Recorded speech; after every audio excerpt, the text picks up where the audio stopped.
সহিহ বুখারীর বর্ণনা 4920 নম্বর হাদিস। এই পৃথিবীতে সর্বপ্রথম শিরিক শুরু হলো কিভাবে? পৃথিবীতে 5 জন আল্লাহর ওলি ছিলেন।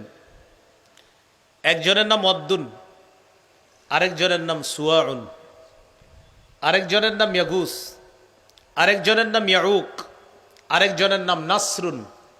এই 5 জন আল্লাহর ওলি ছিলেন দুনিয়াতে।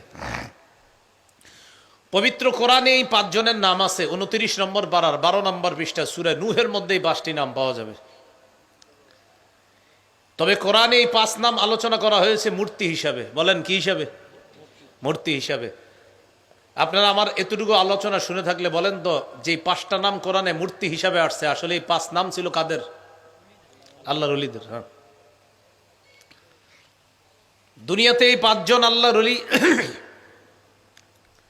তারা ইবাদত বন্দিগি করতেন। তাদের অনুসারীরা তাদের দেখা দেখি ইবাদত বন্দিগি করত। তাদেরকে কেন্দ্র করে মাশাআল্লাহ ইবাদত বন্দিগিতে মুসলমানদের আগ্রহ জন্মাইত। যেমন প্রতি মাসে কুমিল্লা আল্লামা মুফতি মুশতাকুন নবী কাসিমি দামাত বারকাতুহুমের কাছে আপনারা যান দলে দলে। কেন?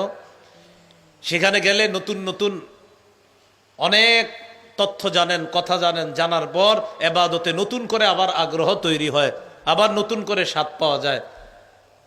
বিগত 1 মাস চার্জ নষ্ট হয়ে যায়, পরে 1 মাস পরে আবার গিয়ে সেখানে চার্জ দিয়ে আসেন। কেন? যে সেখানে গেলে এমন কিছু কথা পাওয়া যায় যে কথায় ইবাদতের স্বাদ তৈরি হয়, আগ্রহ তৈরি হয়, ইবাদতের মজা কিভাবে তৈরি হয় এই কথাগুলো জানা যায়। এটা হযরত সহ আল্লাহওয়ালা বুজুর্গ যারা আছে তাদের কাছে গেলেই এই সমস্ত অভিজ্ঞতা, যে আল্লাহওয়ালা বুজুর্গদের কাছে যাবেন, আগে ইবাদত করতেন, যে স্বাদ পাবেন তাদের কাছে যাওয়ার পর, তাদের সবক নেওয়ার পর, তাদের সান্নিধ্য অর্জন করার পর আপনার ইবাদতে মজা আরো বাড়বে। কারণ তারা এমন কিছু বিষয় আপনাকে জানাবে, ইবাদত কিভাবে সুন্দর করা যায় এই বিষয়গুলো শিখিয়ে দেয়। তাহলে এই 5 আল্লাহর ওলির অনুসারী ছিল। 5 আল্লাহর ওলি মারা গেছে। ওয়াদ্দুন মারা গেছে, সুয়াউন মারা গেছে, ইয়াগুস মারা গেছে, ইয়াউক মারা গেছে, নাসরুন মারা গেছে। 5 আল্লাহর ওলি মারা যাওয়ার পর তাদের অনুসারী যারা আছে তারা ইবাদতে আগের মতো মজা পায় না। ইবলিস তাদের সামনে মানুষের রূপ ধারণ করে আসছে। মানুষের রূপ ধারণ করে এসে ইবলিস তাদেরকে বলল, তোমাদের মন খারাপ কেন? তারা জবাব দিল, আল্লাহর ওলিরা যখন দুনিয়াতে ছিল ইবাদতে মজা পাইতাম, তাদের সবক নিয়ে ইবাদত সুন্দরভাবে করতে পারতাম, এখন আর আগের মতো মজা পাই না। ইবলিস তাদেরকে বলল, আমি তোমাদেরকে একটা বুদ্ধি দিতে পারি ইবাদতে মজা পাওয়ার। কি বুদ্ধি? আনিনসিবু ইলা মাজালিসিহিমুল্লাতী কানু ইয়াজলিসুনা আলাইহা আনসাবা। এই 5 আল্লাহর ওলি দুনিয়াতে যেখানে যেখানে বসতো, তাদের বৈঠকখানায় তাদের 5টা প্রতিমূর্তি তোমরা বসায়া দাও। কয়টা? কিভাবে পারবো? ইবলিস তাদেরকে বলল, আমি ব্যবস্থা করে দিতেছি, টেনশন করো না। ইবলিস তখন এই 5 আল্লাহর ওলির 5টা প্রতিমূর্তি তৈরি করে দিছে। এই 5টা প্রতিমূর্তি দেখতে ওই 5 জন আল্লাহর ওলির মতো। অনুসারীদেরকে বলল, তোমরা তাদের বৈঠকখানায় এক একজনকে বসায়া দাও। ওয়াদ্দুন নামক আল্লাহর ওলি যেখানে ইবাদত করতেন সেখানে তার প্রতিমূর্তিটা বসায়া দাও। সুয়াউন নামক আল্লাহর ওলি যেখানে ইবাদত করত তার প্রতিমূর্তি বসায়া দাও। ইয়াগুস, ইয়াউক, নাসরুন এই আল্লাহর ওলিরা যে যেখানে ইবাদত করত তাদের ওই বৈঠকখানায় প্রতিমূর্তিটা বসায়া দাও। তাহলে এবার আপনারা আলোচনা শুনে থাকলে বলেন, 5 আল্লাহর ওলির যেখানে ইবাদত করত তাদের বৈঠকখানায় কি স্থাপন করা হলো? মূর্তি। মাশাআল্লাহ। মূর্তি স্থাপন করার পর অনুসারীরা ইবাদত আবার মজা পায়, আল্লাহর ইবাদতই করে মজা পায়। কেন? এই যে আমাদের আল্লাহর ওলিরা আছে মাশাআল্লাহ, তারা না থাকলেও তাদের প্রতিমূর্তি আছে, কিন্তু তখনও মূর্তির ইবাদত করে না, আল্লাহরই ইবাদত করে, কিন্তু মজা পায়। কেন? এই যে ওলিরা আছে এরকম। হাত্তা ইদা হালাকা উলাইকা ওয়া তানাসসাখাল ইলম।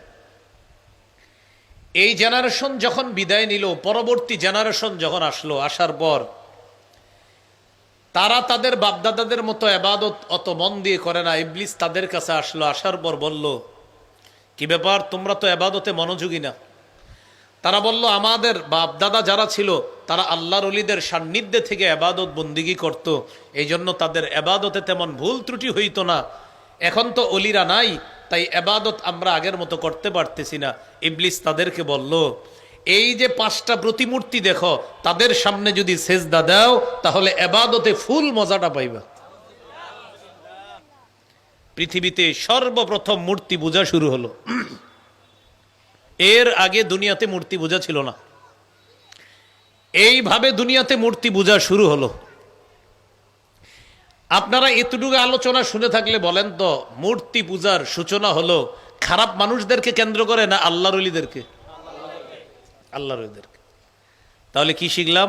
5 জন আল্লাহর ওলি অনুসারীদের আবেগকে কাজে লাগিয়ে ইবলিস তাদের মাধ্যমে মূর্তি পূজার সূচনা করলো। বর্তমান জামানায়ও আল্লাহর ওলিদের কবরকে কেন্দ্র করে ইবলিস আল্লাহর ওলিদের অনুসারীদের আবেগকে পুঁজি করে ওই কবরকে দরগা বানিয়ে সেখানে সেজদা দিয়ে শিরিকের মতো ভয়ঙ্কর প্রচলন বর্তমানেও ইবলিস ঘটায়। তাহলে বলেন তো, মূর্তি পূজা এটার সূচনা হলো কিভাবে? আল্লাহর ওলিদেরকে কেন্দ্র করে। বর্তমানে যারা আল্লাহর ওলিদের কবর মাজারে গিয়ে সেজদা দেয়, সেখানেও আপনি দেখবেন আবেগকে কাজে লাগায় সেজদা দিয়ে এটার নাম দিবে তাজিমি সেজদা। আমি কিন্তু বলছি না কেউ দেন, এই কথা তারাই গায়ে নিবে যারা কবরকে সেজদা করে। আর কবর সেজদা করা শিরিক, হারাম। এটা আল্লাহর সাথে শিরিক করা হয়, তার সব কিছু বরবাদ হয়ে যাবে। যদি এই অবস্থায় মারা যায়, তার ঠিকানা জাহান্নাম, কোনো সন্দেহ নেই। তাহলে আমরা আলোচনার এতটুকু বুঝতে পারলাম, এই জামানায় শিরকি কর্মকাণ্ডগুলো হয় ওলিদের আবেগকে কেন্দ্র করে। আমরা আল্লাহর ওলিদেরকে ভালোবাসি, মহব্বত করি, এটা ইবলিস ভালো করে জানে। কিন্তু আমাদের এই মহব্বত, আমাদের এই আবেগ যেন শিরিক পর্যন্ত পৌঁছায় না দেয়, আল্লাহ আমাদেরকে হেফাজত করেন।